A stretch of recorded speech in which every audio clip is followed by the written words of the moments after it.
Going on the phone with us right now from Chicago is a critic there, Jonathan Abarbanel. He's on Chicago Public Radio. He also writes for Windy City Times. And the reason we've got Jonathan with us, apart from the fact that he's very articulate and has been writing about the theater for many years, is that before all the other Tony winners are announced tomorrow night from the 65th Annual Tony Awards, they did pre-announce a few of the winners beforehand.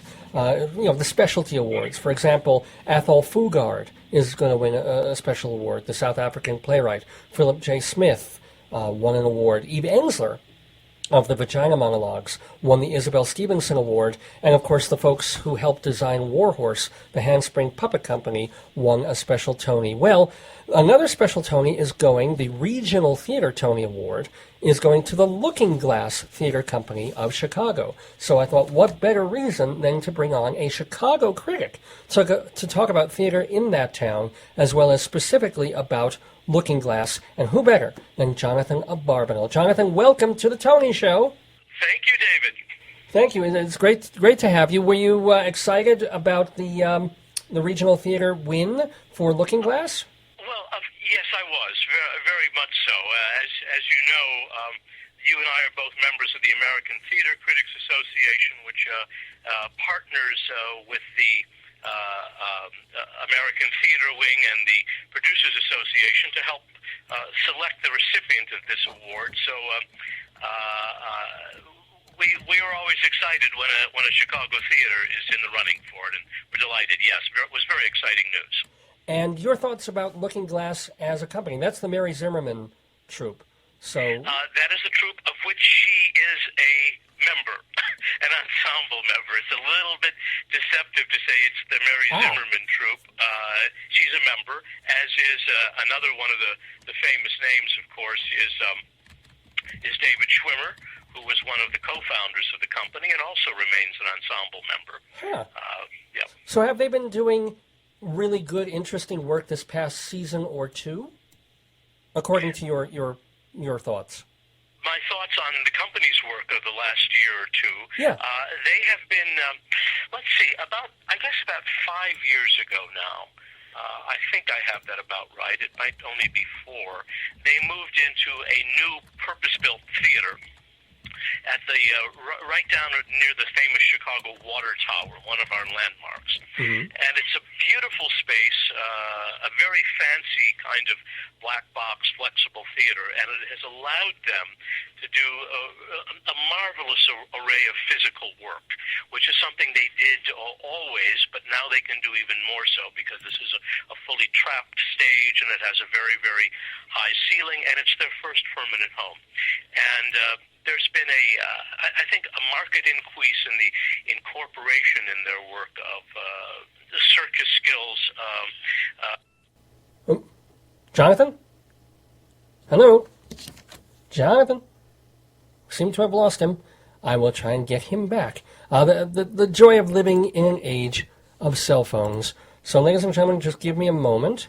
Please. Well, yeah, that's pretty good advice when you're having all sorts of technical difficulties. It's going to take time. We have to be patient to talk to really cool people like Jonathan Abarbanel from Chicago. Now, that was a song, by the way, from the Scottsboro Boys, but Jonathan is talking about Chicago theater. We're also talking about Looking Glass Theater, which is a winner of a 2011 Tony Award already for regional theater. And you were saying about Looking Glass's work specifically for the past year or two. Your thoughts? Right. It's been very, very diverse. It's ranged, as I mentioned, in the last 2 years or so, or 3 years, they've taken on pieces by Charles Dickens. They have done Dostoevsky's The Brothers Karamazov. They did last year, just because they wanted to, this would be for them an unusual choice, they did Our Town. Just to celebrate their ensemble. I figured they said this is a good piece that many of our ensemble members can be in. They don't often do shows that have been famous old war horses like Our Town, but every now and then they do. They also had returned to 2 of their famous signature pieces, which they have toured extensively. Looking Glass Alice, the piece from which the company name derives, and also the Greek mythology piece, Hephaestus, has toured extensively in the last couple of years. And, Dave, that's one of the reasons, at least in my opinion, that they won the Regional Theater Tony Award this year. While their base is in Chicago, they have traveled and toured extensively, and audiences and theater critics, too, who, as I mentioned, help organize this particular category. Theater critics around the country have had a chance to see their work, so their exposure has been more than just local. Well, yeah, that certainly is helpful because the folks who make the suggestion, the American Theater Critics Association, they suggest to the Tony Awards people, hey, we think this particular regional theater should win. And usually, always, the Tony Awards people have accepted that suggestion. And because the American Theater Critics are spread out all over the country, it's a big deal when a bunch of us get to go, and see that theater. So that helps if they're in New York or if they're out there and not just in their local province, Yep. Oh, okay. Thank you. No. Now, Jonathan, you've been covering Chicago theater for how long? Let's see. You want me to tell the truth? The truth is it's about 40 years now, Dave. Congrats. So what are your thoughts? But somehow, I'm still only, 39 years old. But of course. I let other people do the math. Now, here's the interesting thing. I mean, Chicago theater kind of really rose up, I guess, in that late 70s, early 80s era of David Mamet and the folks at the Goodsmen.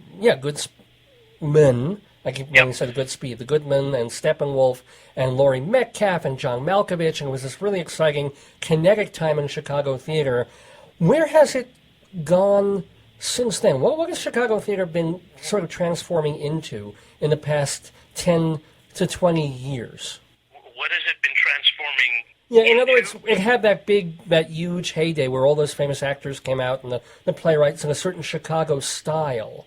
Okay, I think what has happened here, and the truth is that I was here at the birth of the creation of what we call the off-loop theater industry, to distinguish it from the Broadway touring shows, which play the big loop theaters, the big downtown theaters.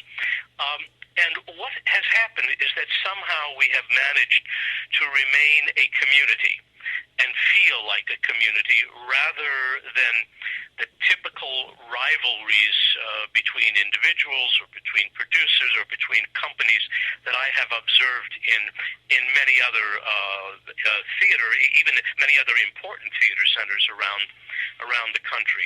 One of the reasons is that you cannot become rich or famous working in Chicago theater because we don't have the Broadway element as something we produce ourselves. It's everything we do is the equivalent of off-Broadway or off-Broadway. We call it off-loop or even off-loop. You can become rich and famous from Chicago, as so many people have, including some of the people that you mentioned. But when Malkovich, when Metcalf come back to Chicago to their home base, the Steppenwolf Theater Company, they work for scale. Wow. And that's part of the reason that I think we have been successful. There still is a sharing. The larger theater companies, the Steppenwolf, which I just mentioned, and the Goodman, which have not only a main stage, but a space or two to spare. Every year, they bring in smaller off-loop theater companies to showcase them, to present their work, give them a step up, give them exposure to their audiences, to cross-fertilize. Not just smaller union equity troops, but even sometimes not equity troops. And to help that fresh energy always continue to evolve. And Looking Glass was one of those companies. I remember a number of years ago when the Goodman Theater brought them into their studio operation to do a show or two, one of their early projects. And that still does build, and create stars of the theater firmament. So I think probably the most well-known for the past couple of years would be Tracy Letts, whose Killer Joe came out of Chicago, and then that led to his writing August Osage County, the Tony winner from a couple of years back. And he's with which? Is he with Steppenwolf, right? Or yes, he's a member of the Steppenwolf Ensemble. That company is our largest ensemble, and Steppenwolf now must have, I would say close to 40, or actually I think more than 40 made members, Looking Glass has, I think, about 32 or 36 members. And one of the interesting things about Looking Glass, if I may, is that its ensemble is not just an acting ensemble. It includes directors, writers, designers, and they encourage the people in each discipline to cross lines and try their hands at the other one. So they've had a designer who's also written a play. They have actors who direct and write plays, that sort of thing. And that also helps part of their... keeps their creative juices flowing there. Half the time when Malkovich comes back, he comes back to direct. I think he did The Libertine or something like that a few years ago. Alas, John hasn't been back in too many years, but he has directed, and maybe that's what he'll do next time. I'm not sure when the next time will be, but he's also come back to act in plays here, and I think the last time he acted was in a Terry Johnson play, as I recall. So. Now, we only have another minute or two with Jonathan Abarbanel, who is the theater critic for Chicago. What actual station is it? Chicago Public Radio? Is it syndicated, or what station? Chicago Public Radio is WBEZ 91.5 FM, and they also have, it's also, www.wbez.org,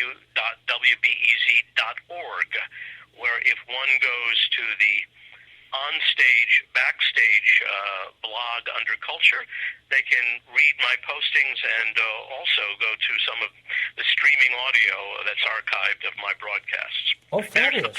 There's the plug, David. WBEZ. Well, also, and you can plug, you write for Windy City Times about what, once or twice a week?